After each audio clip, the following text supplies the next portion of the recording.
Dhe tashmë Berisha pritet të mbaj edhe fjalën e rastit, ashtu siç ka bërë thuajse çdo herë që është paraqitur në prokurorinë e posaçme.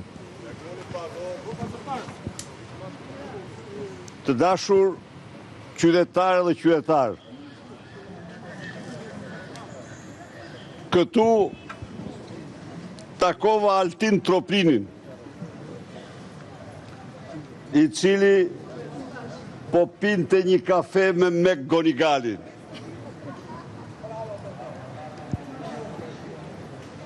Dhe Gonigal po e përgëzonte, po jipte një çmim atet armikut të egër të pluralizmit politik.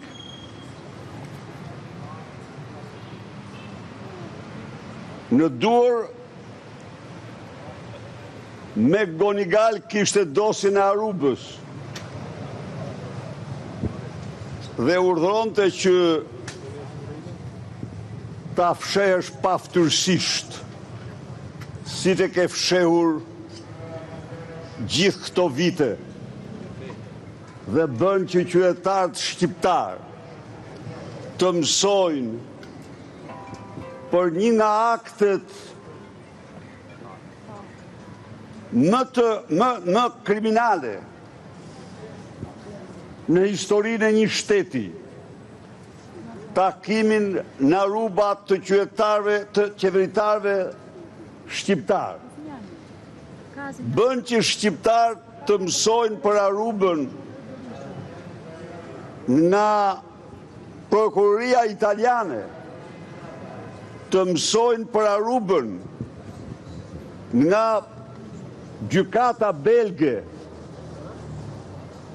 kurse ky llum njerëzor që ka integritetin e një kriminali fsheh një nga skandalet më të mëdha në historinë e një shteti.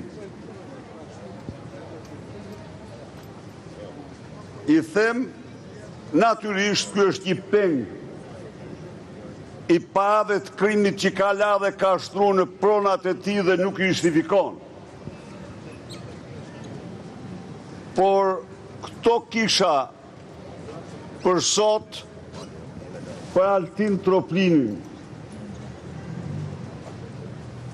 Tani do t'u njoh me dokumenta të reja.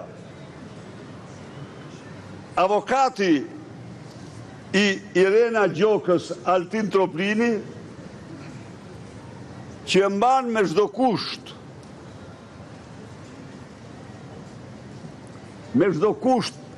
këte delinkuente, këte kriminele në drejtësi, imagjinoni dosjen e ish presidentit të Republikës, e ish kryeministrit, e ish kryetarit të parlamentit, e gjykon një delinkuente, një falsifikatore, një mashtruese, që mbahet në detyrë nga i ngjashmi me të nga si vllau i saj, Altin Troplini. Kam sjell këtu dokumenta që dëshmojnë se ç'përfaqëson Irena me 5 mbiemra dhe Troplini që për ta mbrojtur i ka hapur dosje penale pa emër. Ky llum ligjor, llum njerëzor, shkelmon mbi ligje, mbi fakte, mbi prova. Vetëm e vetëm për qëllimet e tij politike, për të zgjatur jetën e Edi Ramës pushtet dhe pushtetin e tij. Tani unë kam sjell këtu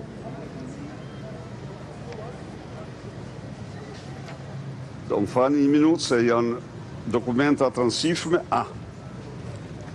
Kam sjell këtu certifikaten e datës 24/12/2002, me të cilën policia greke vërteton se e ka përzën Irena Gjokën nga teritori i shtetit grek si falsifikatore vizash.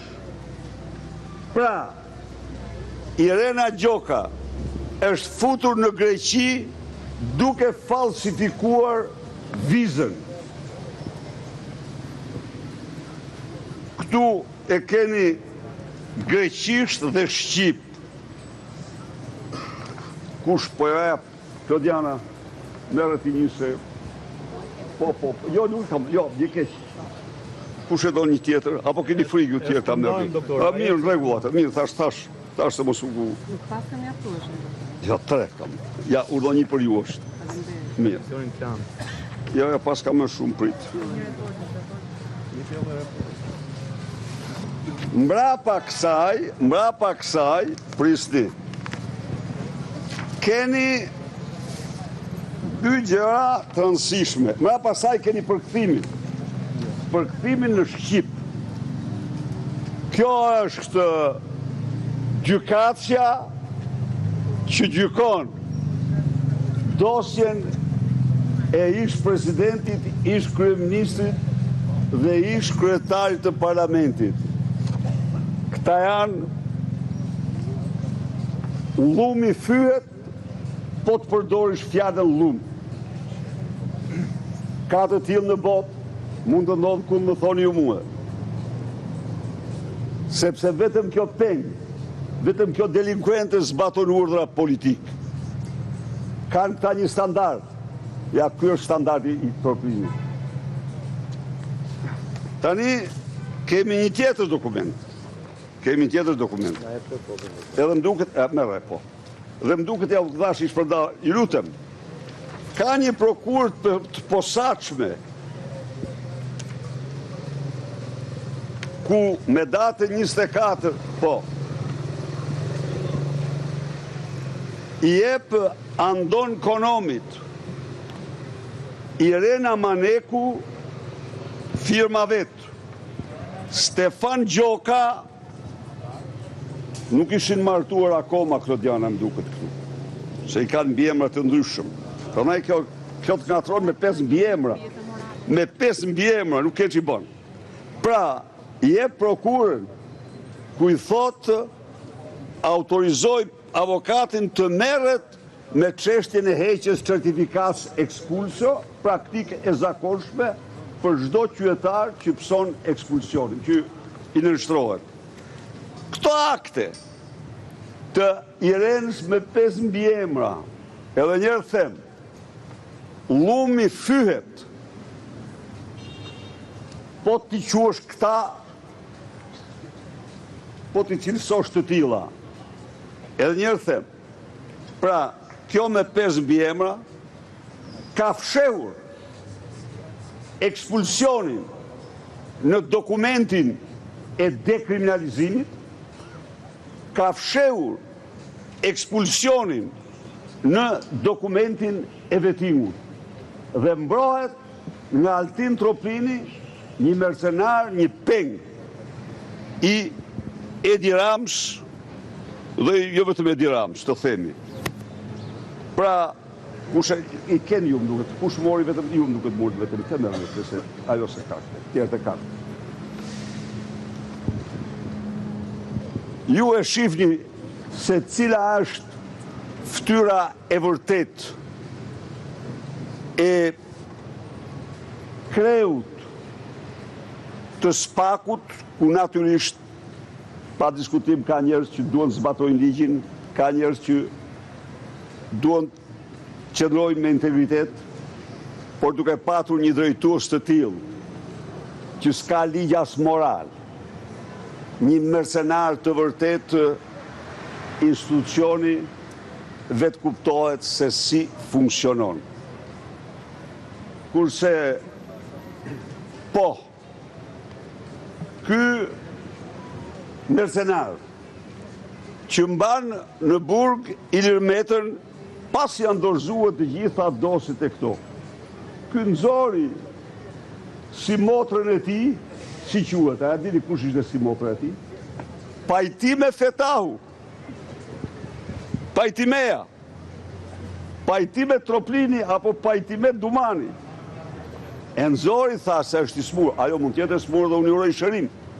Nuk kam, por ju garantoj ju se 30-40% e populacës në Burgje janë të smur. Janë të smur dhe kjo është shifër e saktë që ju japun ju. Kurse si motra e Dumanit dhe asaj Enkelejda Balës, këto duhet të dalin në liri, pa qka se i thoshte në 10 herë Suel Çels, vlajo, të keqen motra, e tjere me rrallë, se s'po i hyta ashtin bisedat, i kam aty. Pra, ky është turpi i drejtësisë shqiptare, turpi i drejtësisë botërore. Faleminderit. Në 19 dhjetor, zoti Dumani do të